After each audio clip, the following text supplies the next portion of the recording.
Pakilala mo po yung sarili mo, tapos po, i-share mo po sa amin yung naging karanasan mo doon sa Healing the Child Within retreat. Okay.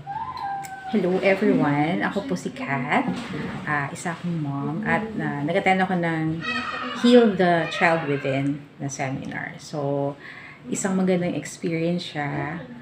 Matagal na nung last akong matin ng retreat, high school pa ata. But it was a very good experience and I would recommend it kasi unang-una, tatanggalin mo yung sarili mo kung nasaan ka ngayon. Babalikan mo yung mga nakaraan mo, which we don't usually do. And yun yung isa sa mga magandang lessons ng seminar. Kasi sa sobrang busy natin sa buhay, hindi na natin nababalikan yung mga lessons na makukuha natin sa buhay. And I think everyone should undergo seminar like that. Kung hindi man eksakto yan, but something like that. Kasi we need to process kung ano man yung napagdaanan natin. Not necessarily for those who had trauma, sabi nga ni Kuya Harry, yung trauma, it doesn't mean na kung ano yung nangyari sa'yo. It also means yung hindi nangyari sa'yo.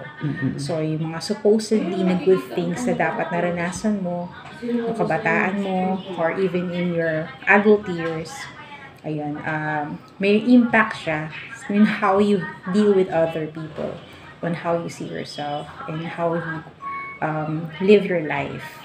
Ayun. So, maganda yung seminar. Una, wala akong idea how it would go, pero maganda yung naging flow niya. It's very simple actually. It's a very simple seminar.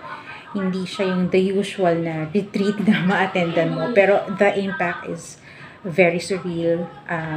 It helped me na ma-realize na, the things that I've been doing, kung ano ko, is because of the things that happened to me in the past.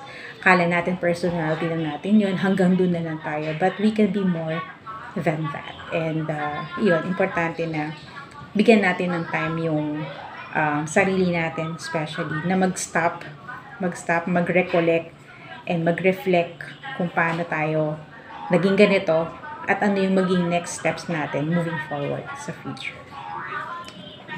Thank you. Thank you.